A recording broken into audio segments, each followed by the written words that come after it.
दोस्तों अगर आप लोग एलयू एग्जाम की तैयारी कर रहे हैं और आप बिगिनर हैं तो आपके मन में बहुत सारे सवाल होंगे कि भाई हम इस एग्जाम को स्क्रैच से कैसे प्रिपेयर करें।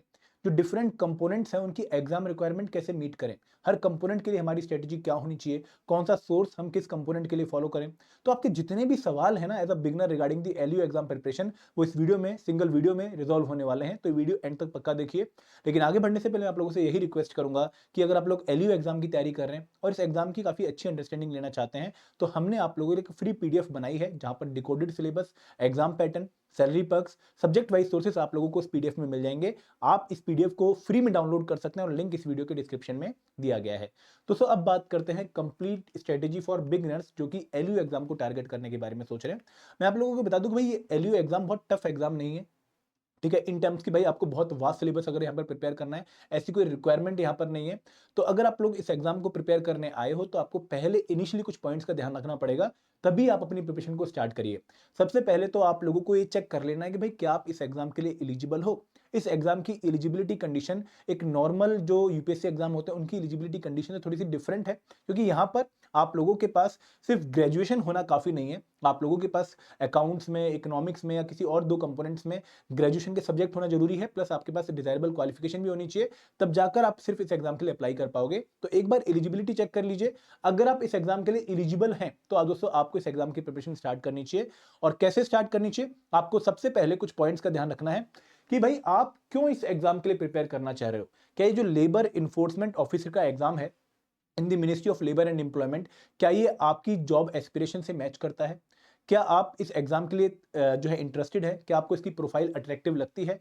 और सबसे बड़ी बात कि भाई क्यों आप इस पर्टिकुलर जॉब को अपनी जो एस्पिरेशन है लाइफ की उससे मैच करता हुआ देखते हैं। तो दोस्तों वाई पता होना बहुत जरूरी है, क्योंकि अगर आपको वाई पता है तो आप सब चीजों को इस पर्टिकुलर प्रिपरेशन की डायरेक्शन में जो है अलाइन कर लेंगे। लेकिन अगर आप इंटरनली मोटिवेटेड नहीं है, अगर आपको वाई पता ही नहीं है और जस्ट बिकॉज कि भाई आपने सुना कि एक और एग्जाम एलयू आ रहा है, आप उसकी तरफ घुस गए, तो कहीं ना कहीं आप लोगों को मोटिवेशन के लिए एक्सटर्नल फैक्टर्स पे डिपेंड होना पड़ेगा और आप उस इंटेंसिटी के साथ प्रिपरेशन नहीं कर पाएंगे जो कि जरूरी है इस एग्जाम की प्रिपरेशन में। तो दोस्तों यहाँ पर as a beginner you must be very clear कि भाई क्यों आप ये एग्जाम अपनी प्रिपरेशन जर्नी में चूज कर रहे हो। एंड दोस्तों मैं आप लोगों को यही सजेस्ट करूंगा कि अगर आप बिगिनर हैं और एलयू एग्जाम की तरफ अट्रैक्ट हो रहे हैं, आपकी प्रोफाइल इससे मैच कर रही है, तो भी आप इसको अपना प्लान बी बनाइए, क्योंकि प्लान ए ये नहीं हो सकता, क्योंकि एग्जाम रेगुलरली नहीं होता है, हर साल नहीं होता है और अभी नोटिफिकेशन का अंदाजा नहीं कि भाई कब तक आएगी। तो आप सिर्फ इस एग्जाम के भरोसे मत बैठिए, आप किसी और एग्जाम जो कि रेगुलर होता है उसको अपना प्लान ए बनाइए। तो first of all know why you are preparing for this exam. Second कि भाई आपको इस एग्जाम के बारे में क्लैरिटी होनी चाहिए, भाई इस एग्जाम का पैटर्न क्या है, इस एग्जाम का सिलेबस क्या है, इस एग्जाम के हर एक कंपोनेंट के अंदर हमें क्या प्रिपेयर करना है, इस एग्जाम की जो है कब कब पेपर हुए हैं, पीवाईक्यू की एनालिसिस आप लोगों ने अच्छे से करनी है। तो आप लोगों को एग्जाम के बारे में जो इन्फॉर्मेशन है उसमें कोई भी क्रंच नहीं होना चाहिए, क्योंकि दोस्तों हम जब सारी इन्फॉर्मेशन को एक जगह रखेंगे तभी हम एक अच्छी प्रिपरेशन स्ट्रेटेजी बना पाएंगे। अगर वो इन्फॉर्मेशन आप लोगों को नहीं पता है तो फिर आप लोग कहीं ना कहीं स्ट्रेटेजी को अपनी वीक बना लोगे। तो यहां पर इंपॉर्टेंट पॉइंट क्या है कि भाई एग्जाम की रिक्वायरमेंट, हर एक कंपोनेंट की ओवरऑल एग्जाम की रिक्वायरमेंट आप लोगों के सामने एकदम क्लियर होनी चाहिए। आप लोग पीवाईक्यूज को अच्छे से एनालाइज कर चुके हों, ये बहुत जरूरी होगा। हर कंपोनेंट का डिफिकल्टी लेवल आपको पीवाईक्यूज बताते हैं, तो वो एनालाइज करना बहुत जरूरी है। And last but not the least, आप लोग इस पूरी पीवाईक्यू एनालिसिस के बेसिस पर और सिलेबस की अंडरस्टैंडिंग के बेसिस पर अपने लिए प्रिपरेशन के सोर्सेज फाइनल कर लीजिए। एंड दोस्तों ये स्टैंडर्ड सोर्स आप लोगों ने पढ़ने हैं, आपने हर एक कंपोनेंट के 10-12 सोर्स नहीं पढ़ने, आपने इन्हीं स्टैंडर्ड सोर्सेज को 10-12 बार पढ़ना है। तो दोस्तों एग्जाम में अगर आपने पेपर क्वालिफाई करना है तो सबसे इंपॉर्टेंट रिक्वायरमेंट यही है कि भाई कुछ चुनिंदा स्टैंडर्ड कंपोनेंट्स जहां से पेपर की जो रिक्वायरमेंट है वो मीट हो रही है, वो आपने अच्छे लेवल पे प्रिपेयर करने हैं ताकि आप एग्जाम में क्वेश्चन को सॉल्व कर पाए। तो ये एज अ बिगनर बहुत इंपॉर्टेंट टिप्स हैं जो आप लोगों ने ध्यान रखने हैं। इसके बाद हम आगे बढ़ते हैं एंड दोस्तों हम एक बार एलयू एग्जाम का सिलेबस देखते हैं, उसको देखते हैं कि भाई किस तरीके से ये आपके डिफरेंट एग्जाम से जो है मैच करता है। दोस्तों जब आप एलयू एग्जाम को देखेंगे तो वहां पर 3 एरियाज आपको प्रिपरेशन के देखने को मिलेंगे, जिनमें एक जो एरिया है वो है current events and constitutional provisions related to labour. ठीक है, ये एक ऐसा एरिया जो कि जनरली यूपीएससी वाले बच्चों के लिए थोड़ा सा इजी है, या फिर जो बच्चे एसएससी सीजीएल की तैयारी कर रहे हैं उनके लिए भी थोड़ा इजी रहता है। मतलब वो बच्चे जो कि जीएस कंपोनेंट्स को प्रिपेयर कर रहे हैं, मतलब जनरल स्टडीज कंपोनेंट को प्रिपेयर कर रहे हैं, उनके लिए थोड़े से ये एरिया जो है डुएबल रहते हैं। और तीसरा जो एरिया है वो है जर्नल मेंटल एबिलिटी। ये एक ऐसा एरिया है जो कि लगभग इंडिया के हर एग्जाम में आपको देखने को मिलेगा क्वांट की फॉर्म में। तो ये जो 3 एरियाज मैंने बताया आपको, current event, constitutional provision related to labour और जनरल मेंटल एबिलिटी, ये ऐसे एरियाज हैं जो कि काफी जनरल इन नेचर हैं, जिनको आप बाकी एग्जाम्स में भी प्रिपेयर कर सकते हो, और बाकी एग्जाम्स में अगर प्रिपेयर कर रहे हो तो यहाँ पर यूटिलाइज कर सकते हो। दोस्तों एज अ बिगनर अगर आप इन कंपोनेंट्स को प्रिपेयर करना चाहते हो तो आपको स्क्रैच से प्रिपरेशन करनी पड़ेगी, और पहले एक अंडरस्टैंडिंग डेवलप करनी पड़ेगी, उनके बाद आपको कुछ चीजों को रटना पड़ेगा, तभी जाकर आप एग्जाम की रिक्वायरमेंट मीट कर पाएंगे। तो करंट इवेंट आपको एग्जाम से जो है डिसाइड ही होगा कि भाई एक साल पहले तक के करंट अफेयर प्रिपेयर कर लो, और अगर एक साल नहीं प्रिपेयर कर पाओगे क्योंकि टाइम नहीं है, तो आप एटलीस्ट 6 महीने के करंट अफेयर पक्का प्रिपेयर करो before the exam. Constitutional provision related to labour एक बहुत ही छोटा सा टॉपिक है, लेकिन एग्जाम में 19 क्वेश्चन इस पर्टिकुलर टॉपिक से आते हैं, यहां से 10 क्वेश्चन आते हैं, तो ये एरिया इंपॉर्टेंट है। जनरल मेंटल एबिलिटी के अगेन एग्जाम में 10 क्वेश्चन आएंगे, तो ये एरिया भी इंपॉर्टेंट है। तो ओवरऑल जो 40 क्वेश्चंस हैं वो आपके इन दो एरिया से आते हैं। लेकिन दोस्तों पेपर में कितने क्वेश्चन आते हैं? 120 क्वेश्चन। तो 120 क्वेश्चन में अगर 40 क्वेश्चन इस एरिया से आ रहे हैं, तो 80 क्वेश्चन, जो कि एक बहुत बड़ा नंबर है, वो आपका यूनिक एरिया से आ रहा है, जो आप लोगों ने शायद अपनी ग्रेजुएशन में या फिर किसी और एग्जाम की प्रिपरेशन में नहीं पढ़ा होगा। अगर आप बिगनर हैं एलयू एग्जाम की प्रिपरेशन में, तो ये दो कंपोनेंट ऐसे हैं जो आप लोगों को बिल्कुल स्क्रैच से स्टार्ट करने पड़ेंगे without having any basic understanding of this exam. तो आपको काफी अच्छे बेसिक लेवल से स्टार्ट करके एडवांस लेवल तक इन कंपोनेंट्स में जाना पड़ेगा। ये कंपोनेंट्स कौन से हैं? ये कंपोनेंट्स हैं इंडस्ट्रियल रिलेशन, जिसकी काफी कम वेटेज है, लेकिन लेबर लॉ की वेटेज बहुत ज्यादा है। लास्ट टाइम 64 क्वेश्चन आप लोगों के out of 120 question labour law से पूछे गए थे। और दूसरा जो एरिया वो है सोशल सिक्योरिटी एक्ट, यहां से भी पेपर में आपको 12 से 15 क्वेश्चन देखने को मिलते हैं। तो ये 5 एक्ट जो एग्जाम में आते हैं वो मैं आपको बताऊंगा कौन से हैं, और कौन से लेबर लॉ आपको प्रिपेयर करने वो भी मैं आपको बताऊंगा। तो ये आपके लिए यूनिक एरिया होगा, जो आपको एज अ बिगनर बिल्कुल स्क्रैच से स्टार्ट करना पड़ेगा। और बहुत कम ऐसे एग्जाम होते हैं जहां पे कंपोनेंट्स आते हैं, जैसे ईपीएफसी में आते हैं, ईओयू में आते हैं, एएलसी में आते हैं, एसिक में आते हैं, लेकिन इनके अलावा कोई भी और मेजर कॉम्पिटिटिव एग्जाम में आपको कंपोनेंट देखने को नहीं मिलेंगे। तो आपको यहाँ पर इनके लिए थोड़े रिसोर्सेज का जो है क्रंच देखने को मिलेगा, बट मैं आपको सोर्सेज बताऊंगा कौन से आपने फॉलो करने हैं, अपने उन्हीं को अच्छे लेवल पे प्रिपेयर करना है। ठीक है, तो यहाँ पर आप लोगों ने एक बार पेपर की बेसिक ब्रॉड रूपरेखा देख ली, आपको डिफरेंट कंपोनेंट्स की वेटेज पता लग गई। आगे बढ़ते हैं दोस्तों, अब हम बात करते हैं कि आप लोगों को इस एग्जाम को कैसे अप्रोच करना चाहिए और कितना टाइम लगेगा इस एग्जाम की प्रिपरेशन में। दोस्तों जैसा मैंने बताया कि भाई इस एग्जाम में बहुत सारा सिलेबस नहीं है, आपको सिर्फ 4 और 5 कंपोनेंट ही प्रिपेयर करने हैं, और उन 4 कंपोनेंट के लिए अगर आप बिल्कुल बिगिनर हैं तो 2 से 3 महीने is more than enough to prepare completely this syllabus for this examination. और उसके बाद आप रिवीजन और प्रैक्टिस करके अपनी प्रिपरेशन को और स्ट्रेंथन कर सकते हैं।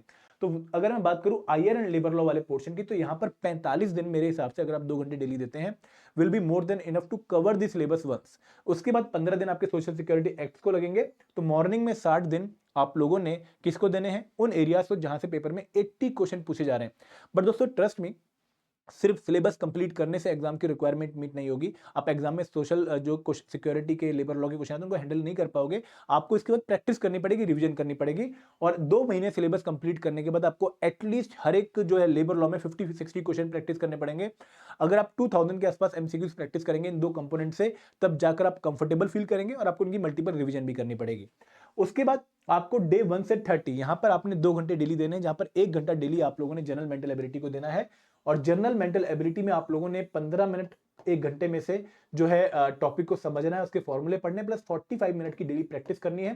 तब जाकर आप जनरल मेंटल एबिलिटी में एक अच्छा लेवल जो है डेवलप कर लेंगे, जो आपके एग्जाम के लिए काफी इनफ रहेगा। उसके बाद आप लोगों ने फर्स्ट डे से लेकर टिल एग्जाम, मतलब अगर आप कल से प्रिपरेशन स्टार्ट कर रहे हैं तो कल से लेकर आप लोगों को एग्जाम होने तक डेली 1 घंटा, आप इस टाइम को थोड़ा रिड्यूस भी कर सकते हैं, डेली 1 घंटा मिनिमम तो आप लोगों ने कहां देना है? करंट अफेयर को। क्योंकि दोस्तों 10 क्वेश्चन भले ही आ रहे हैं, लेकिन वाइड एरिया से आ रहे हैं, और करंट अफेयर आपके बाकी एग्जाम्स की प्रिपरेशन में भी यूटिलाइज होते हैं, जे में भी आपकी बाकी एग्जाम की प्रिपरेशन में यूटिलाइज होती है। तो आप इनिशियली तो ऐसे चलेंगे, उसके बाद जो आपकी करंट अफेयर का टाइम है वहां पर आप जो है 1 घंटे को रिड्यूस करके 45 मिनट 30 मिनट कर सकते हैं, और जो बाकी टाइम आप यहाँ पे बचा रहे हैं वो आप जीएमए की प्रैक्टिस में लगा सकते हैं। तो ये स्ट्रेटेजी आप लोगों को फॉलो करनी चाहिए अपने डे वाइज शेड्यूल में। अगर आप एक वर्किंग प्रोफेशनल हैं और एलयू एग्जाम की तैयारी कर रहे हैं, तो मेरे हिसाब से आप लोगों को 3 घंटे डेली देने चाहिए, 1.5 घंटे मॉर्निंग में और 1.5 घंटे इवनिंग में। और अगर आप 3 महीने ये टाइम डिवोट कर देते हैं तो आप इस एग्जाम के सिलेबस को काफी अच्छे लेवल पे प्रिपेयर कर पाएंगे। ठीक है, अब बात करते हैं दोस्तों हर एक कंपोनेंट की स्ट्रेटेजी की, कि भाई हर एक कंपोनेंट में हमारी स्ट्रेटेजी क्या होनी चाहिए, किस तरीके से हमें हर एक कंपोनेंट को अप्रोच करना है। तो सबसे पहले मैं यहाँ पर बात करूंगा कि भाई आप लोगों को जनरल मेंटल एबिलिटी वाला जो टॉपिक है उसको कैसे अप्रोच करना है। यहाँ पर स्टेट नहीं आता, सिर्फ जनरल मेंटल एबिलिटी है। दोस्तों अगर आप इसका सिलेबस ध्यान से देखेंगे तो इसका सिलेबस वही सिलेबस है जो कि यूपीएससी सीसेट में आता है, या वही सिलेबस है जो कि सीजीएल में आता है। जैसे आप स्टार्ट करते हैं नंबर सिस्टम से, फिर आप सिंप्लीफिकेशन पढ़ते हैं, फिर आप एलसीएम एचसीएफ पढ़ते हैं, परसेंटेज पढ़ते हैं, रेशियो एंड प्रोपोर्शन पढ़ते हैं, बोर्ड एंड स्ट्रीम पढ़ते हैं, डाटा इंटरप्रिटेशन पढ़ते हैं, परम्यूटेशन कॉम्बिनेशन पढ़ते हैं, प्रोबेबिलिटी पढ़ते हैं, मेंसुरेशन पढ़ते हैं। तो जो टॉपिक आपके नॉर्मल मैथ के आते हैं वही टॉपिक आपको यहाँ पर भी कवर करने हैं। अगर मैं क्वेश्चंस के लेवल की बात करूं एग्जाम में, तो क्वेश्चंस का लेवल बहुत हाई नहीं है। आप लोगों को सिंपल और मॉडरेट लेवल के क्वेश्चन देखने को मिलेंगे। तो अगर किसी बच्चे ने इन टॉपिक्स को पढ़ लिया है, इनके ऊपर 10-10, 15-15 सिंपल न्यूमेरिकल प्रैक्टिस कर लिए हैं, मॉडरेट लेवल के न्यूमेरिकल प्रैक्टिस कर लिए हैं, तो आप इस एग्जाम में काफी कंफर्टेबल फील करोगे इन 10 क्वेश्चन को सॉल्व करने में, जो कि जनरल मेंटल एबिलिटी से आते हैं। दोस्तों, इस पर्टिकुलर कंपोनेंट में आप लोगों ने एक बात ध्यान रखनी है कि आप लोग एटलीस्ट 30 मिनट डेली प्रैक्टिस करते रहें, ताकि आपकी रिदम बनी रहे। और वो प्रैक्टिस कैसी होनी चाहिए? वो प्रैक्टिस टाइम बाउंड मैनर में होनी चाहिए। मतलब ऐसा ना हो कि भाई आप लोग जो है 3 मिनट में, 4 मिनट में क्वेश्चन सॉल्व कर रहे हैं और सेटिस्फाइड फील कर रहे हैं, वो एग्जाम की रिक्वायरमेंट मीट नहीं करेगा। आपके पास एग्जाम में एक क्वेश्चन को सॉल्व करने के लिए सिर्फ 1 मिनट है, और उस 1 मिनट में आपने अगर ये क्वेश्चन सॉल्व करना है तो वो तभी पॉसिबल हो पाएगा जब आप इस कंपोनेंट को काफी अच्छे लेवल पे प्रैक्टिस करके जा रहे हो। तो यहां पर आप एफ चांद की जो बुक आती है डॉक्टर आर एस अग्रवाल की, इस बुक को फॉलो कर सकते हो। इस बुक में इन टॉपिक्स को आप कंप्लीट करिए, और इस बुक के जो सिंपल और मॉडरेट लेवल के क्वेश्चन है वो आप पक्का प्रैक्टिस करिए, अच्छे तरीके से प्रैक्टिस करिए, ताकि आप एग्जाम में इन 10 क्वेश्चन में से मोर देन 8 क्वेश्चन सॉल्व करने के लिए कैपेबल हो जाओ। आगे बढ़ते हैं दोस्तों, अब बात करते हैं constitutional provision related to labour. अगर मैं इस कंपोनेंट की बात करूं, तो देखो इस कंपोनेंट से आप लोगों को पिछली बार एग्जाम में 19 क्वेश्चन देखने को मिले थे। और यहां पर प्राइम रिक्वायरमेंट क्या है कि भाई आप लोगों को जो हमारे कॉन्स्टिट्यूशन में फंडामेंटल राइट्स हैं, ठीक है, जो आर्टिकल 12 से लेकर आर्टिकल 35 तक हैं, और जो directive principle of state policy हैं, जो कि आर्टिकल 36 से लेकर आर्टिकल 51 है।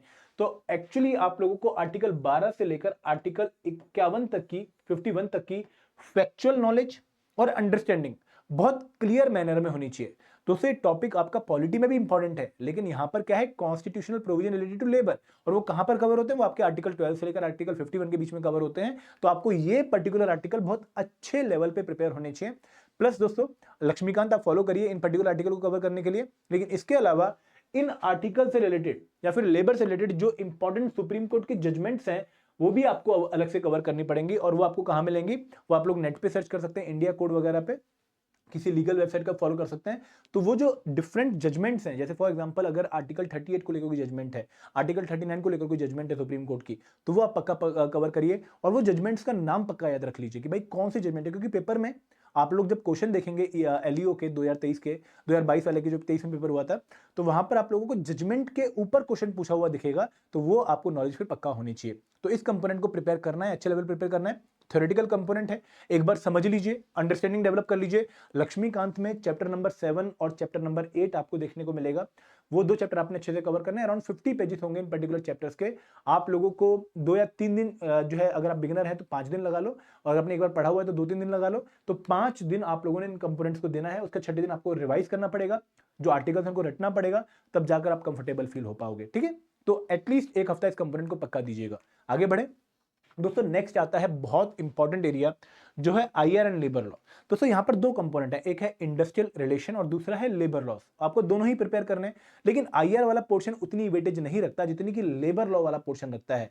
तो आईआर में जो एक टॉपिक है, trade union, Indian labour force, worker participation in management, dispute and settlement, ये आप लिमिटेड थ्योरेटिकल टॉपिक्स प्रिपेयर कर लीजिए। इनसे आपको पेपर में 5-6 क्वेश्चन देखने को मिलेंगे और आप उनको सॉल्व करने में कैपेबल हो जाएंगे। लेकिन जो ये वाला एरिया है, ये वाला एरिया आपको अलग से बहुत तरीके से डीप में जाके प्रिपेयर करना पड़ेगा। और डीप में जाने का मतलब ये नहीं कि भाई आपको बहुत ज्यादा रिसर्च करनी पड़ेगी, आपको इन्हीं एक्ट्स को अच्छे लेवल पे हर एक प्रोविजन को प्रिपेयर करना पड़ेगा। क्योंकि यहां पर जितने भी एक्ट आपको दिख रहे हैं, फैक्ट्री एक्ट हो गया, ट्रेड यूनियन एक्ट हो गया, मिनिमम वेजेस एक्ट हो गया, पेमेंट ऑफ वेजेस एक्ट हो गया, इनसे आपको हर एक एक्ट से 5 से 6 क्वेश्चन एग्जाम में देखने को मिल रहे हैं। और जो थोड़े कम इंपॉर्टेंट एक्ट है, वहां से आपको 2 या 3 क्वेश्चन देखने को मिल रहे हैं। तो हर एक एक्ट से आप लोगों से प्रोविजन बेस्ड क्वेश्चन पूछा जा रहा है। तो यहां पर जो बेयर एक्ट है, जो कि ministry of labour and employment की वेबसाइट पे आपको मिलेगा, वो डाउनलोड करके आपको हर एक प्रोविजन को अच्छे से पढ़ना है। उनमें डेफिनेशन क्या है वो आपने कवर करनी है। उनकी जो कमेटीज हैं, जैसे वर्क कमेटी है, कंसलेशन ऑफिसर है, उनकी रिक्वायरमेंट क्या है वो आपने कवर करनी है। कोई इंपॉर्टेंट डाटा दे रखा है कि भाई इस पर्टिकुलर ट्रेड यूनियन को अगर आपने रजिस्टर करवाना है तो इतने मेंबर होने चाहिए, वो नंबर आपको पता होना चाहिए। कितने टाइम के अंदर आपकी ट्रेड यूनियन रजिस्टर होगी, वो चीजें आपको पता होनी चाहिए। तो यहाँ पर बेसिकली अगर मैं सिंपल भाषा में बोलूं तो आप लोगों को एक्ट जो है वो टिप्स पे होने चाहिए, तभी जाकर आप 64 क्वेश्चन जो एग्जाम में आते हैं उनमें अच्छा स्कोर कर पाएंगे। ठीक है, एंड दोस्तों जो आईआर वाला पोर्शन है, वहां पर आप प्याली घोष की एक बुक आती है आती है शिफाली नंदन एंड प्याली घोष की IR वाली बुक, वो आप फॉलो कर सकते हैं, काफी अच्छी बुक है और आप लोगों को IR के जो टॉपिक मैंने मेंशन किए वो आपको कवर करवा देगी। लेबर लॉस के लिए आप इंडिया कोड फॉलो कर सकते हैं या फिर आप लोग ministry of labour and employment की वेबसाइट पे जाइए, वहां पर एक्ट एंड रूल वाले सेक्शन पे क्लिक कीजिए और यहां पर आपको IR वाले सेक्शन देखने को मिलेगा। तो जो जो एक्ट मैंने वहां पर आपको बताए हैं उनमें से आपने एक्ट जो है यहाँ पे डाउनलोड कर लेने हैं और उन एक्ट्स को फिर आपने वर्ड बाय वर्ड पढ़ना है। लगभग ये 12 एक्ट पढ़ने में, देखो वैसे तो लेबर लॉ हमारे देश में 250 प्लस है, इंपॉर्टेंट 40 प्लस है, लेकिन एग्जाम अगर आप पुराना पेपर एनालाइज करोगे तो आपको 12 लेबर लॉ के क्वेश्चन पूछे हुए दिखेंगे। वो 12 लेबर लॉ अपने प्रायोरिटी में प्रिपेयर करने हैं और आपको हर एक एक्ट पे पेज के हिसाब से एटलीस्ट 10 पेज पर डे पढ़ना पड़ेगा, तब जाकर आप जो है सिलेबस को 45 डेज या 30 डेज के 40 डेज के पीरियड में कवर कर पाएंगे। ठीक है, तो ये आयर एंड लेबर लॉ वाला पोर्शन जो कि मोस्ट इंपॉर्टेंट है आपके एग्जाम के लिए। तो फिर आते हैं सोशल सिक्योरिटी एक्ट। अगर मैं सोशल सिक्योरिटी एक्ट की बात करूं तो लेबर लॉ की तरह यहाँ पे बहुत ज्यादा नंबर नहीं है एक्ट्स का।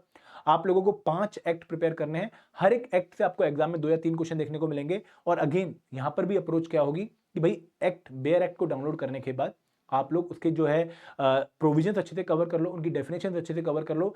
प्लस दोस्तों आईआर और लेबर लॉ और सोशल सिक्योरिटी में मैं आप लोगों को ये सजेस्ट पक्का करना चाहूंगा कि यहाँ पर पढ़ने से हर चीज कवर होने वाली नहीं है। आप अगर ये सोच रहे हैं कि भाई मैं लेबर लॉ को बार बार पढ़ता रहूंगा तो मेरी रिक्वायरमेंट मीट हो जाएगी, नहीं, वो एक सही सॉल्यूशन नहीं है। सही सॉल्यूशन क्या है कि भाई आप उनको 2-3 बार रिवाइज करिए, उसके बाद आप प्रैक्टिस एमसीक्यूज करना जो है सॉल्व करना शुरू करिए, क्योंकि वो एमसीक्यूज आपको आपका वीक एरिया या फिर भूला हुआ एरिया बताते रहेंगे। आप उन एरियाज पे द्वारा जाइए, उन एरियाज को द्वारा रिवाइज करिए ताकि आपका जो वीक पोर्शन है वो स्ट्रांग होता रहे। तो यहां पर 2-3 रिवीजन, 2-3 बार जो है एक्ट कवर करना इज इंपॉर्टेंट, लेकिन उसके बाद बार बार एक्ट को ही रटते रहना वो आपकी प्रॉब्लम सॉल्व नहीं करेगा। आपको चीजें भूलेंगी, वो कैसे पता लगेगा, वो आपको एमसीक्यू सॉल्व करते हुए पता लगेगा। तो यहां पर भी सोशल सिक्योरिटी जो 5 एक्ट हैं, employ compensation act 1923, employ state insurance act 1948, EPF and miscellaneous provision act 1961 and maternity benefit act 1961 जिसकी अमेंडमेंट 2019 में हो चुकी है, और पेमेंट ऑफ ग्रेच्युटी एक्ट 1972। ये 5 एक्ट सोशल सिक्योरिटी वाले दायरे में आप लोगों ने अच्छे से प्रिपेयर करने हैं। और कहां से मिलेंगे आपको एक्ट? ये एक्ट भी आपको ministry of labour and employment की वेबसाइट से मिलेंगे। ठीक है, अब दोस्तों एक और कंपोनेंट है जो है करंट अफेयर, और आप लोगों को इस कंपोनेंट में काफी जो है टेंशन होती है, क्योंकि आप लोगों ने ऐसा सुना हुआ है कि भाई अगर आप यूपीएससी के रिक्रूटमेंट टेस्ट देने जा रहे हो, जैसे एलईओ भी यूपीएससी का रिक्रूटमेंट टेस्ट है, तो यहां पर आपको anything under the sun prepare करना पड़ेगा, मतलब आपको हर करंट अफेयर प्रिपेयर करना पड़ेगा। दोस्तों ये डिफरेंट डायमेंशन आप लोगों को जहां पर दिख रही है वो आप लोगों को लोग सजेस्ट करेंगे कि भाई ये डायमेंशन प्रिपेयर कर लो, वो डायमेंशन प्रिपेयर कर लो, वो डायमेंशन प्रिपेयर कर लो, करंट अफेयर में इन्हीं डायमेंशन से क्वेश्चन आता है। तो दोस्तों यहां पर मैं सिंप्लीफाई कर दूं कि भाई आप लोगों को पहली बात तो उन 20% करंट अफेयर पे अपना मैक्सिमम फोकस देना है जहां से पेपर में 80% क्वेश्चन पूछे जा रहे हैं। और अगर मैं एलईओ एग्जाम के पुराने पेपर्स को कंपेयर करूं तो मोस्ट इंपॉर्टेंट डायमेंशंस क्या हैं? Starting first, sports. दोस्तों पिछली बार 5 क्वेश्चन आउट ऑफ 10 स्पोर्ट्स के डायमेंशन से थे, और विंटर ओलंपिक के रिगार्डिंग क्वेश्चन था, समर ओलंपिक के रिगार्डिंग क्वेश्चन था, बास्केटबॉल के रिगार्डिंग क्वेश्चन था। तो आप लोगों को स्पोर्ट्स की डायमेंशन बिल्कुल भी मिस नहीं करनी अगर आप यूपीएससी का कोई भी रिक्रूटमेंट टेस्ट देने जा रहे हैं। हर बार यूपीएससी 1, 2, 3, 4 क्वेश्चन स्पोर्ट्स वाली डायमेंशन से पूछेगा ही पूछेगा। Then second area is summit and conferences. ठीक है, देन यहाँ पर एक इंपॉर्टेंट पर्सनैलिटीज वाला एरिया जिससे काफी क्वेश्चन पूछा था कि भाई किसको अपॉइंट किया गया है किसी पर्टिकुलर पोस्ट पे, तो ये थर्ड एरिया है। देन गवर्नमेंट स्कीम एक फोर्थ एरिया है, and last area is important committees and commission. ये 5 एरिया तो मोस्ट इंपॉर्टेंट है from the current affair domain जो आप लोगों ने हाई प्रायोरिटी में प्रिपेयर करने हैं। तो सर जैसा मैंने आपको ऑलरेडी बता दिया कि भाई 1 साल के करंट अफेयर आइडियल रहेंगे, लेकिन अगर उतना टाइम नहीं है प्रिपेयर करने का तो मिनिमम 6 महीने के करंट अफेयर तो पक्का प्रिपेयर करिएगा, क्योंकि 6 महीने के करंट अफेयर एग्जाम में पूछे जाते हैं और आप लोगों को लगभग 85 से लेकर 90% क्वेश्चन उन 6 महीने के पीरियड से देखने को मिलेंगे जस्ट बिफोर द एग्जाम। लेकिन अब करंट अफेयर प्रिपेयर करें कहां से? तो फिर जब तक नोटिफिकेशन नहीं आती है, मतलब जब तक एग्जाम की नोटिफिकेशन रिलीज नहीं होती है, तब तक मैं आप लोगों को यही सजेस्ट करूंगा कि डेली 30, 40, 50 मिनट आप न्यूज़पेपर पे लगाइए, और वो जो न्यूज आपके करंट अफेयर की डायमेंशंस को मैच करती है उनको प्रायोरिटी पे कवर करिए। तो आप द हिंदू या फिर इंडियन एक्सप्रेस में से कोई भी एक न्यूज़पेपर फॉलो करना शुरू कर दीजिए। आराम से जो है न्यूज़पेपर में 30-40 मिनट लगाइए, एडिटोरियल पढ़ना एडिटोरियल पढ़िए, लेकिन जो भी टॉपिक आपके सिलेबस से डायरेक्टली मैच करते हैं उनको काफी अच्छे लेवल पे प्रिपेयर करिए। उसके बाद आप कोई भी करंट अफेयर मैगजीन, आप हमारी करंट अफेयर मैगजीन या फिर आप लोग जो है विजन आईएएस की करंट अफेयर मैगजीन, आप दृष्टि आईएएस की करंट अफेयर मैगजीन, आप कोई भी एक करंट अफेयर मैगजीन फॉलो करिए। लेकिन कब? अब नोटिफिकेशन आने के बाद। नोटिफिकेशन तो आप डेली न्यूज़पेपर प्रिपेयर करिए, उसके बाद क्योंकि आपको पता लगे कि भाई नोटिफिकेशन अब आ चुकी है, अब एग्जाम में इतना टाइम बाकी है, तो मुझे 6 महीने के करंट अफेयर इतनी ड्यूरेशन के प्रिपेयर करने हैं, आप उन मंथ की मैगजीन प्रिपेयर करना शुरू करिए। न्यूज़पेपर पढ़ने को मैं आपको क्यों बोल रहा हूं दोस्तों? इसका रीजन यही है कि भाई पहली बात तो आपको जो है न्यूज़पेपर से ये पता लगना शुरू हो जाएगा, क्योंकि बिगिनर को जनरली नहीं पता होता कि भाई दुनिया भर में क्या चल रहा है। आपको बेसिक टर्म्स पता लगनी शुरू होंगी, आपको न्यूज़ के बारे में एक प्राइम इन्फॉर्मेशन पता लगनी शुरू होगी, आप न्यूज़पेपर को रीड करने की एबिलिटी जनरेट करोगे, जो कि आपको बाकी एग्जाम्स में भी हेल्प करेगी। तो न्यूज़पेपर आपका फर्स्ट पॉइंट ऑफ कॉन्टैक्ट बनने वाला है विद द न्यूज़, ठीक है? तो आपको न्यूज़पेपर पक्का पढ़ना है। दोस्तों एज अ बिगिनर जब हम प्रिपरेशन करते हैं तो स्ट्रेटेजी पता होने के बाद भी हम बहुत सारी गलतियां करते हैं, बहुत सारे जो है छोटे छोटे ब्लंडर्स हम करते हैं जो हमें हमारी सिलेक्शन में कॉस्ट कर सकते हैं। तो मैं आप लोगों को यहाँ पर ये भी सजेस्ट करूंगा कि कौन सी मिस्टेक्स ऐसी हैं जो एज अ बिगिनर आप लोगों ने पक्का अवॉइड करनी है। तो पहली मिस्टेक ये रहेगी कि आप नोटिफिकेशन की वेट कर रहे हो कि भाई नोटिफिकेशन आने के बाद मैं प्रिपरेशन स्टार्ट करूंगा। मैं आपको सजेस्ट यही करूंगा कि एक बार इस एग्जाम की प्रिपरेशन करके छोड़ दीजिए, ठीक है? जैसे अगर आप अभी प्रिपेयर करना शुरू कर रहे हैं तो 3-4 घंटे आप डेली लगाइए फॉर नेक्स्ट 3 मंथ। एक बार आप सिलेबस कंप्लीट कर लीजिए, फिर डेली 1 घंटा 1.5 घंटा लगा के रिवाइज करते रहिए, उसके बाद कुछ और करते रहिए। तो एक बार सिलेबस कंप्लीट करना जरूरी है बिफोर द नोटिफिकेशन, क्योंकि जब नोटिफिकेशन आएगी तब आप कंफर्टेबल पोजीशन पे हो कि हाँ यार एक बार मैंने सब पढ़ रखा है, ठीक है, अब मैं बिगिनर नहीं हूं, मैं सिलेबस कंप्लीट कर चुका हूं और मैं उन लोगों से कंपीट करने के लिए रेडी हूं जो कि अब प्रिपरेशन स्टार्ट करेंगे, प्लस अब मेरे पास रिवीजन का टाइम बचा है, अब मेरे पास प्रैक्टिस का टाइम बचा है। तो आप लोग एक अच्छी पोजीशन में रहेंगे। तो नोटिफिकेशन की वेट करने से पहले एक बार सिलेबस कंप्लीट करना जो है सही रहेगा, ना कि नोटिफिकेशन के बाद सिलेबस स्टार्ट करना। तो एक और बात कि हम generally out of tech preparation करना शुरू कर देते हैं जब हम बिगिनर होते हैं, हमें पता नहीं होता कि भाई प्रिपरेशन का स्कोप क्या है, और हम कई बार बहुत सारा टाइम उन चीजों में इन्वेस्ट कर देते हैं जो कि एग्जाम के लिए लेस इंपॉर्टेंट रहते हैं। तो आपने अगेन वो मिस्टेक नहीं करनी है। आप लोगों ने सिलेबस और पीवाईक्यूज को अपना बेस्ट फ्रेंड बना लेना है। आपने इसी प्रिपरेशन की बाउंड्री को सिलेबस और पीवाईक्यू की मदद से बनाना है और उसी बाउंड्री के अंदर रहकर आपने प्रिपरेशन करना है। अगर सिलेबस आपको बताता है कि भाई आपने ये टॉपिक प्रिपेयर करने हैं, तो पीवाईक्यूज आपको बताते हैं कि भाई इस डेप्थ तक में प्रिपेयर करना है। तो ये दोनों चीजें आपकी प्रिपरेशन में हमेशा साथ रहेंगी। प्लस दोस्तों आपने बैलेंस्ड प्रिपरेशन करनी है, आपने किसी एक कंपोनेंट को हाई जो है प्रायोरिटी में नहीं रखना। हाँ, वेटेज के हिसाब से प्रायोरिटी पक्का सेट करनी है। जैसे आईआर की वेटेज, लेबर लॉ की अगर वेटेज 64 है तो वो आपकी प्रिपरेशन में टॉप लिस्ट पे होगा, ठीक है। अगर कॉन्स्टिट्यूशन प्रोविजन की वेटेज 19 है तो आप उसको सेकंड प्रायोरिटी पे रखोगे। अगर सोशल सिक्योरिटी एक्ट की वेटेज 12-13 है तो उसको थर्ड प्रायोरिटी पे रखोगे। फिर करंट अफेयर, फिर जनरल मेंटल एबिलिटी। तो ये वेटेज जो है आप रखोगे, लेकिन डेली आप जो है जीएमए प्रिपेयर करिए ताकि आपकी रिदम बनी रहे, आईआर भी प्रिपेयर करिए, और इस तरीके से आप जो है चीजों को लेके चलिए। दोस्तों एक और एरिया क्या है कि भाई अपने नोट्स बना लीजिए। आप एज अ बिगनर सबसे बड़ी गलती ये करते हैं कि आप बुक्स को ही बार बार पढ़ना शुरू कर देते हैं, जो कि सही स्ट्रेटेजी नहीं है। लेबर लॉ में दोस्तों बहुत सारे ऐसे फैक्ट हैं जो आप लोगों को याद रहने चाहिए, और वो नोट्स की मदद से बढ़िया याद रहेंगे। आप बार बार लेबर लॉ क्यों पढ़ने जाओगे? आप एग्जाम से पहले सारे 250 पेजों के लेबर लॉ थोड़ी उठाओगे पढ़ने के लिए। आपको उस टाइम पर आपके नोट्स हेल्प करेंगे फॉर क्विक रिविजन। तो आप लोग नोट्स पक्का बनाइए, क्योंकि अभी टाइम भी है आपके पास नोट्स बनाने का। प्लस दोस्तों चीजों को प्रोक्रेस्टिनेट मत करिए, रिवीजन भी आपकी विद द प्रिपरेशन ही चलनी चाहिए। कैसे? जैसे अगर मान लो आप 3 घंटे 4 घंटे डेली पढ़ रहे हैं, तो 6 दिन में आप जो भी पढ़ते हैं नया, उसको 7वें दिन पक्का रिवाइज करिए। 7वें दिन कुछ नया मत पढ़िए, 7वें दिन जो आपने 6 दिन में पढ़ा है उनको रिवाइज करिए, और ऐसे ऐसे करके आगे बढ़िए ताकि रिवीजन भी आपकी पैरेलली चलती रहे। क्योंकि यहाँ पर ना लेबर लॉ पढ़ते रहे में आपको पक्का ऐसी फीलिंग आने वाली है कि यार मैं आगे बढ़ता जा रहा हूँ और पीछे वाला भूलता जा रहा हूँ। तो अगर वो फीलिंग ना आए, उसका अगर आप रोकना चाहते हो, तो आपको आराम से प्रिपरेशन करनी पड़ेगी, रिवीजन को साथ बाय साथ लेके चलना पड़ेगा। तो ये थी एक preparation strategy for the LO exam. I hope आपको काफी क्वेश्चंस के आंसर मिल गए होंगे। लेकिन अगर फिर भी आपके मन में कोई डाउट है, आप लोग इस पर्टिकुलर वीडियो के कमेंट सेक्शन में अपना डाउट लिख सकते हैं। I will be more than happy to answer it doubt. तो this is all from my side. Thank you very much. जय हिंद, जय भारत।